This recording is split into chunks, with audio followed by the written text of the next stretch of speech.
Hello friends, today we are going to learn उष्ट्रासना।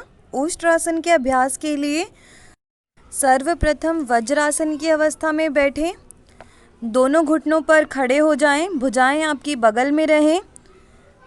अपनी सुविधा अनुसार अपने घुटनों के बीच में और आपके पंजों के बीच में, एड़ियों के बीच में अंतर किया जा सकता है, परंतु अंतर जो है वो समान होना चाहिए। श्वास भरते हुए अपने राइट हैंड को राइट हील पे और लेफ़्ट हैंड को यानी लेफ़्ट पाम को लेफ़्ट हील पे रखें। ज़्यादा से ज़्यादा चेस्ट को एक्सपेंड करने का प्रयास करें। आपका जो बॉडी वेट है वो आपके हाथों पे और पैरों के ऊपर होना चाहिए। ज़्यादा से ज़्यादा एब्डोमेन रीजन को एक्सपेंड करने का प्रयास करें। गर्दन जो है वो आपके बिल्कुल रिलैक्स पोजीशन में होनी चाहिए और अपने घुटनों पर 90 डिग्री का एंगल बनाने का प्रयास करें। चलिए इसकी कुछ सावधानियां जान लेते हैं। ऐसे व्यक्ति जिन्हें हाई बीपी की प्रॉब्लम है या फिर उनके बैक में किसी तरीके का गंभीर रोग है या फिर हाइपरथायरॉयडिज्म की कंडीशन में इस आसन का अभ्यास नहीं करना चाहिए।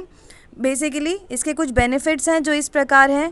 जो भी हार्ट पेशेंट हैं उनके लिए आसन जो है बहुत ही ज़्यादा लाभदायक होता है।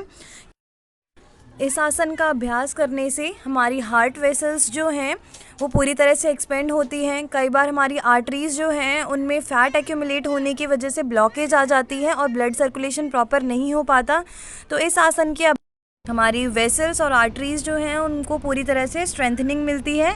साथ ही साथ जितने भी इंडाइजेस्टिव इश्यूज़ हैं उसमें भी ये हेल्पफुल पाया गया है। बैकवर्ड बेंडिंग की वजह से हमारी जो स्पाइनल कॉर्ड की मसल्स हैं, स्पाइनल मसल्स हैं, उनका एक्सटेंशन होता है, जिसकी वजह से जो हमारी बैकएक की प्रॉब्लम है, कुबड़ या फिर कई लोगों को के कंधे जो हैं वो झुके हुए होते हैं, तो उनके उपचार में भी सहायक है। गर्दन को पीछे करने की वजह से हमारी जो थायराइड ग्लैंड है उसकी फंक्शनिंग इम्प्रूव होती है। जिस प्रकार आप आसन में गए थे ठीक उसी प्रकार वापस आ जाएं और इसके काउंटर पोज यानी कि शशांक आसन जो है इसका अभ्यास करें। इसके लिए दोनों घुटनों के बीच में अंतर करें। वह दोनों हाथों को स्लाइड करते हुए अपने पूरे ट्रंक रीजन को ज़मीन से लगाने का प्रयास करें।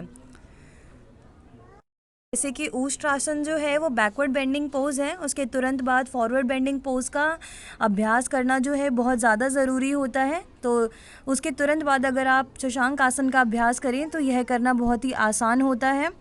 साथ ही साथ हमारी जो मसल्स जो हैं जो पूरी तरह से स्ट्रेच हो गई थी और कहीं ना कहीं हमारी बॉडी थक गई थी, तो ये एक तरह से रिलैक्सिंग पोज जो है वो माना जाता है। धीरे धीरे इस आसन को छोड़ते हुए सामान्य अवस्था में आ जाएं।